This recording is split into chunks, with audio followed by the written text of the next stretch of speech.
Hello, today we'll be learning how to do addition using a subtraction method. This will especially help when you are doing addition with large numbers, so it is harder to come up with an answer as quick on the spot or mentally. So here we have an easier problem just demonstrating how to use this method.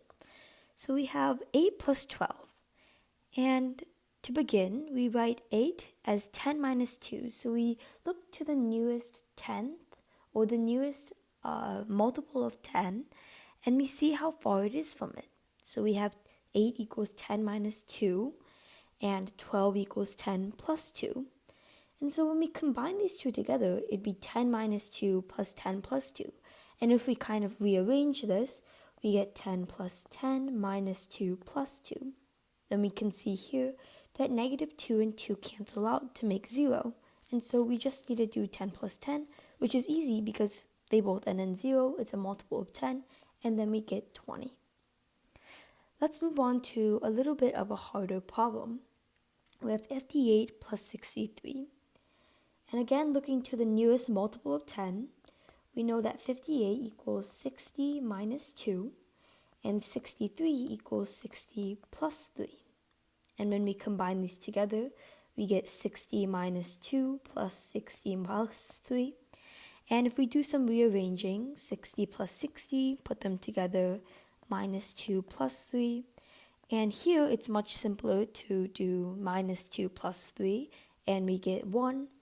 And then we do 60 plus 60, which we know since it's a multiple of 10 is 120. And when we combine those, we get 121.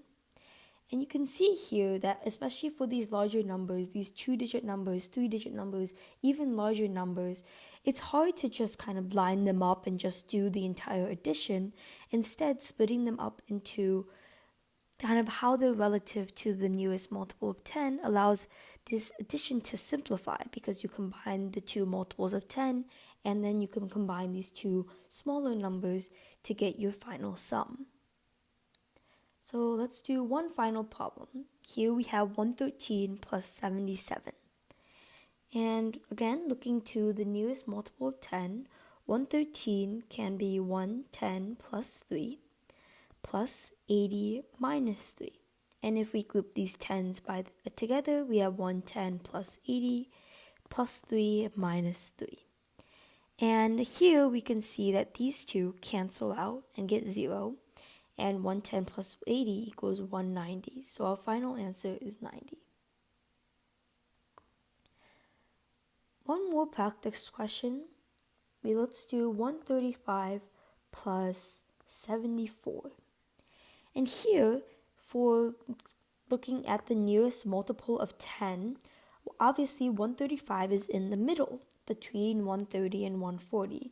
So here it doesn't really matter how you would write it. But since we have 74 equals 70 plus 4, we can do 135 is equal to 130 plus 5. Because it's a little hard to do 1-5 plus 4, and that gets a -1. Then we have to subtract 1 from the multiple of 10. That's a little bit more difficult to do. So we do both of them are plus. So it's easier for that final answer. So let's rearrange these. We get 130 plus 70. And 5 plus 4, and 5 plus 4 is 9, and 130 plus 70 is 200. So when you combine them, you get 209. I hope this method will help you when you are tackling larger numbers and adding them together.